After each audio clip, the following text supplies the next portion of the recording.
gorgeous. I love it. This building was built to my specification. So I have a set of standards, set of guidelines, and those were given to the architects before we appointed the architects. So those were in place, and we will build this building to this standard. That was an agreed standard before we appointed the architects. Once we did appoint the architects, this was one of the first documents they got.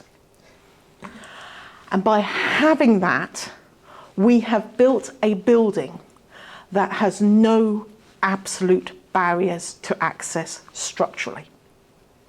You can be in these labs with no movement.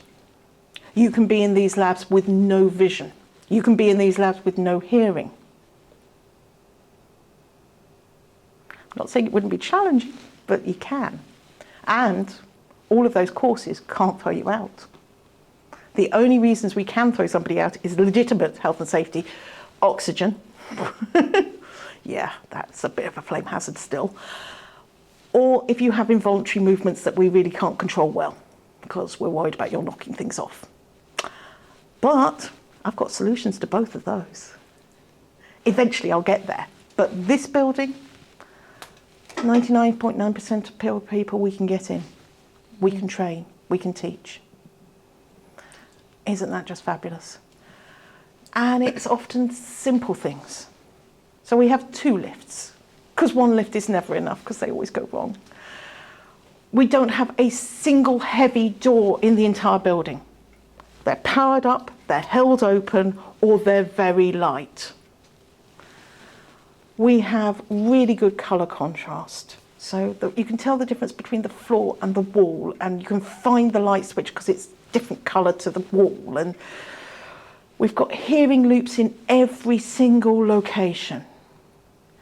We have accessible toilets on every single floor.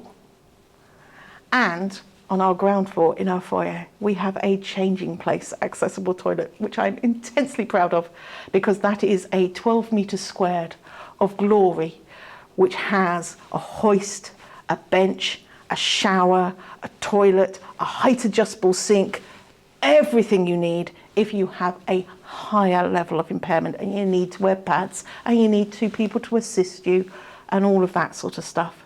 And we have one of only 16 such toilets in the entire universities of the UK. I'm working on getting more, at which point we will be the first university to have more than one of those. But it's basically a changing place, accessible toilet. It is larger than the minimum size, which is 12 metres squared. It is designed so that somebody who needs to have their pads changed or needs 2 carers to transfer from a wheelchair to a toilet can do so, and can do so safely. So the first thing we have is a hoist.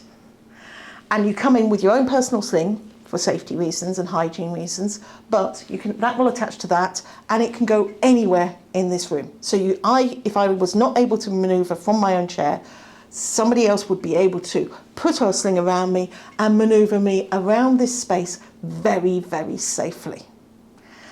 But this is the key bit. That's our changing bench.